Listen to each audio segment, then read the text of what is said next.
Hello दोस्तों, कैसे हैं आप। आशा है कि अच्छा होंगे। आप सभी को रंजीत सर की तरफ से प्यार भरा नमस्कार।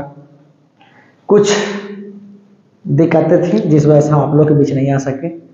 कभी इसके बारे में विस्तार से चर्चा करेंगे। चलिए क्लास को कंटिन्यू आगे करते हैं। आपकी जो क्लास मिस हुई है उसके लिए सॉरी। चलिए, हम लोग पढ़ रहे थे बाबू केमिस्ट्री। ठीक, केमिस्ट्री कुछ बेसिक हम लोग देखे थे, जैसे में अणु हो गया, अणु, परमाणु। अणु को कुछ कहते हैं बाबू मोलेकुल, और परमाणु कहते हैं एटम। ठीक,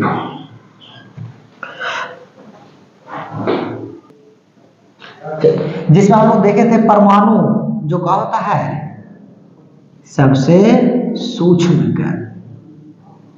सबसे सूक्ष्म कण बोले तो सबसे छोटा कण, और इससे जो बड़ा हल्का रहेगा इसे हम बोलेंगे अणु। ठीक, तो परमाणु अणु में एक ही अंतर है बाबू। परमाणु अणु में एक ही अंतर है कि परमाणु अभिक्रिया में भाग ले सकता है। क्या? परमाणु अभिक्रिया में भाग ले सकता है, ले सकता है, लेकिन स्वतंत्र अवस्था में नहीं रह सकता है। आशा है कि आप लोग में राइटिंग समझ में आ रही होगी। अगर राइटिंग कोई दिक्कत है तो कमेंट करें। और अणु बाबू अभिक्रिया में भाग नहीं ले सकती है। अभिक्रिया में भाग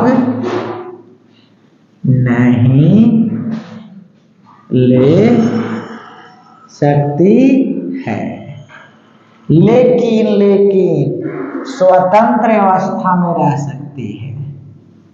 स्वतंत्र अवस्था में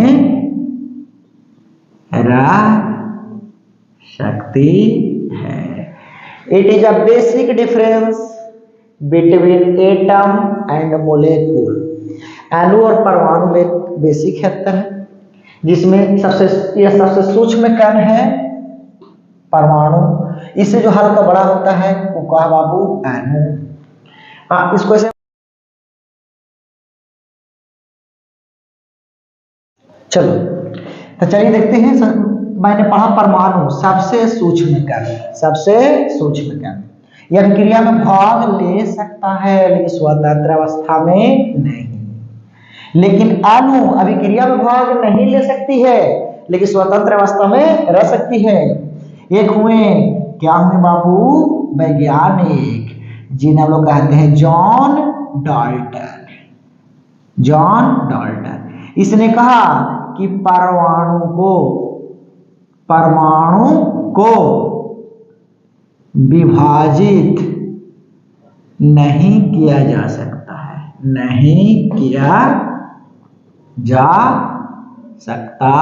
है, लेकिन परमाणु को बाद में विभाजित किया गया।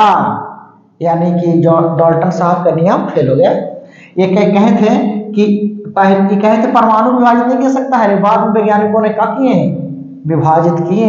मैं वैज्ञानिक का नाम बताऊंगा कौन कौन सा विभाजित किए थे। देखो, परमाणु तो पहला है बच्चा इलेक्ट्रॉन। क्या जी? इलेक्ट्रॉन। और दूसरा है प्रोटॉन। कुछ है प्रोटॉन, इलेक्ट्रॉन, प्रोटॉन, और एक और है न्यूट्रॉन। तीन गो भागों में परमाणु को 3 भाग विभाजित किया गया। एक इलेक्ट्रॉन, दूसरा प्रोटॉन, तीसरा न्यूट्रॉन। न्यूट्रॉन। ठीक, इलेक्ट्रॉन को सूचित किया जाता है स्मॉल ई से। आया समझ में? Okay. Proton small p, proton small p। समझ आ रहा है ना जी? ठीक है, वीडियो क्वालिटी अच्छी आ रही होगी। और न्यूट्रॉन को सूचित करते हैं बाबू स्मॉल n से। ठीक, इसको हम लोग ट्रिक देते हैं कैसे कैसे याद करा जाता है। देखो, ईटा पग, ईटा पग, पग माने पैर, नाच, ईटा पग नाच। यानी ई से इलेक्ट्रॉन बाबू, बच्चा ई से इलेक्ट्रॉन, ई से इलेक्ट्रॉन। और इनका खोज किए थे थॉमसन महोदय। कौन महोदय? थॉमसन, जिसको हम लिखते हैं थॉमसन। तो ई से ईटा पगनाच मन ई से इलेक्ट्रॉन और टी से थॉमसन। ऐसे इनका पूरा नाम था जे थॉमसन, जे थॉमसन। तो इलेक्ट्रॉन की खोज कौन की बच्चा? J Thomson. अब आया बाबू प्रोटॉन, का है जी? प्रोटॉन। तब पी माने हो गया प्रोटॉन, कुछ हो गया प्रोटॉन। और पागा गा से हो गया गोल्डस्टीन, कुछ हो गया जी गोल्डस्टीन। यानी कि प्रोटॉन की खोज कौन किए? गोल्डस्टीन। ओके, अब ना से आ गया न्यूट्रॉन। ना से क्या आ गया जी? न्यूट्रॉन। आप लोग फेयर जरूर बनाइएगा, बहुत काम देगा। मजाक में भी ले सकते हैं, ये आपके निर्भर करता आप पर बच्चा। चा से चैडविक, चा से चैडविक। चलिए, तो ईटा, तो ई से इलेक्ट्रॉन और टा से थॉमसन। पा माने प्रोटॉन और गा माने गोल्डस्टीन और ना से न्यूट्रॉन और चा से चैडविक। यानी बोले के बात है बच्चा कि इलेक्ट्रॉन की खोज जे थॉमसन, प्रोटॉन की खोज गोल्डस्टीन और न्यूट्रॉन का खोज चैडविक महोदय ने किए थे। तक क्या चीज? जॉन डाल्टन ने कहा परमाणु विभाजित नहीं किया सकता, लेकिन बाद में परमाणु को विभाजित किया गया। ठीक, अब इलेक्ट्रॉन इस पर होता है माइनस चार्ज, इस पर होता है माइनस चार्ज, इसलिए इसका वैल्यू हम लिखते हैं -1। प्रोटॉन पर वैल्यू होता है प्लस चार्ज, इसका चार्ज बोले तो आवेश, आवेश दो होता है बाबू। चार्ज यानी कि आवेश दो होता है। क्या चीज? एक होता है नेगेटिव चार्ज और दूसरा होता है पॉजिटिव चार्ज। यानी नेगेटिव माने ऋणात्मक, नेगेटिव माने ऋणात्मक और पॉजिटिव बोले तो धनात्मक। चलिए, चार्ज दो, इसमें -1, इसमें होता है +1। इसलिए इलेक्ट्रॉन और प्रोटॉन मिलने के बाद इलेक्ट्रॉन हो जाता है उदासीन, इस पर कोई चार्ज नहीं रहता है बाबू। इस न्यूट्रॉन को मानते हैं हम लोग क्या? उदासीन।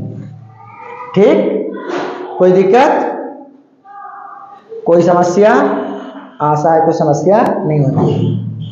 अब देखिए, परमाणु से पढ़ते हैं। देखो, जिस पर हम अणु पढ़ते हैं, अणु में भी हम लोग कभी दो भेद पढ़ लेते हैं। एक पढ़ते हैं हम लोग तत्व के अणु, तत्व के अणु, और दूसरा हम लोग पढ़ते हैं यौगिक के अणु, यौगिक के अणु। तत्व के अणु से मान लो एन है, एन तत्व है, तो इसमें जितना अणु पाया जाएगा उसको हम लोग कहें तत्व के अणु। और यौगिक, जैसे हम लोग बना लिए NaCl, इसके अंदर यौगिक को हम बोलते हैं यौगिक के अणु। फिलहाल यहाँ पर आते हैं, तो इलेक्ट्रॉन, प्रोटॉन और न्यूट्रॉन, इसके बताने का सबसे बड़ा इसलिए है बाबू कि हम लोग बस थोड़ी ही देर में हम लोग शुरू करेंगे। क्या शुरू करेंगे? हम लोग इलेक्ट्रॉनिक विन्यास, इलेक्ट्रॉनिक कॉन्फ़िगरेशन, जिसको हम लोग कहते हैं बच्चा इलेक्ट्रॉनिक विन्यास, इलेक्ट्रॉनिक विन्यास। हम लोग इलेक्ट्रॉनिक विन्यास पढ़ेंगे, लेकिन इलेक्ट्रॉनिक विन्यास पढ़ने से पहले एक तरह से होमवर्क है तुम लोग के लिए कि कम से कम तत्व 1 से लेकर तत्व 30 का परमाणु क्रमांक